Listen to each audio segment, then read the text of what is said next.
এই মুহূর্তে শিলিগুড়ির যে গান্ধী মূর্তির ঠিক সামনেই এই মুহূর্তে গৌতম দেব অবস্থান বিক্ষোভ করছেন। কারণ যে এই অবস্থান বিক্ষোভের কারণ একটি, যে শহরের একাধিক জায়গায় যে তাদের ব্যানার স্টোন সব ছিঁড়ে ফেলা হচ্ছে এবং সেই নিয়েই তারা কিন্তু বিক্ষোভে সামিল হয়েছেন এবং আজ 1 ঘন্টা এই অবস্থান বিক্ষোভ তারা কিন্তু করছেন। রীতিমতো জানিয়ে রেখে এই মুহূর্তে শহর শিলিগুড়ির বিভিন্ন জায়গায় একাধিক জায়গাতেই যে গতকালকে 13 নম্বর ওয়ার্ডের যে ছবি দেখা গিয়েছিল যে একটি ব্যানার এই সমস্ত ছিঁড়ে ফেলা হয়েছিল এবং সেই প্রতিবাদে কিন্তু একটি বিক্ষোভ মিছিল তারা কিন্তু করেছে। আজ প্রতিবাদ জানাতে আজ 1 ঘন্টা এই অবস্থান বিক্ষোভ করছেন গৌতম দেব এবং ঠিক এই মুহূর্তে সেই ছবি সরাসরি লাইভ আপডেট আপনাদের সামনে কিন্তু তুলে ধরছি। রীতিমতো জানিয়ে রাখি এই মুহূর্তে দেখতে পাচ্ছেন যে ছবি আপনাদের সামনে তুলে ধরছি।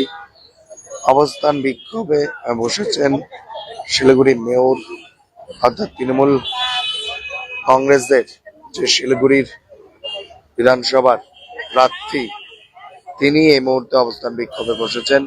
তার সাথে সাথে রয়েছেন এই যে তৃণমূল কংগ্রেসের কর্মীরা।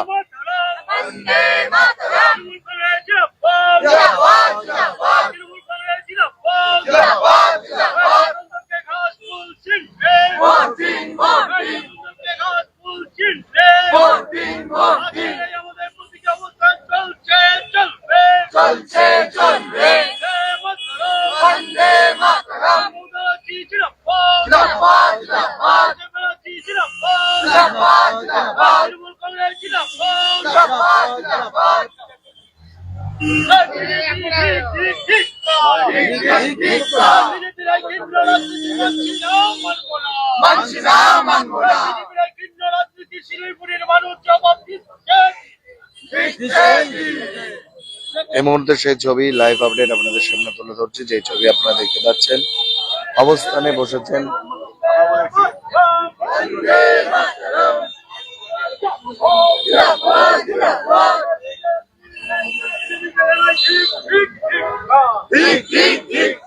শহরের একাধিক জায়গাতেই ব্যানার ফ্ল্যাগ তাদের ছেড়ে ফেলা হচ্ছে, ঝান্ডা খুলে ফেলা হচ্ছে।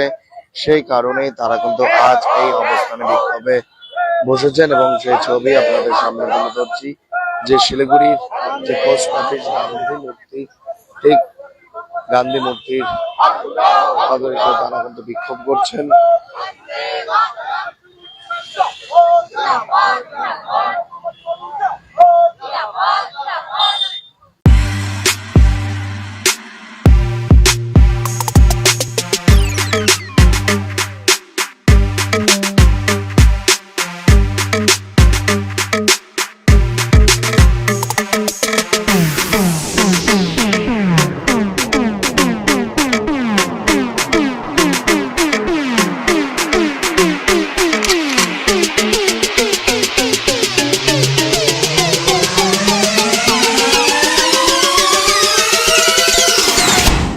सपने पहले कागज पर बनते हैं, फिर कंक्रीट और स्टील में ढलते हैं।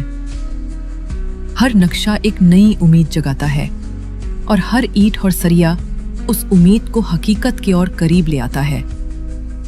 एक ऐसा एहसास जैसे कल ही सुकून और शान दोनों एक ही छत के नीचे मिलेंगे। ये बस एक बिल्डिंग नहीं, बल्कि एक कहानी है।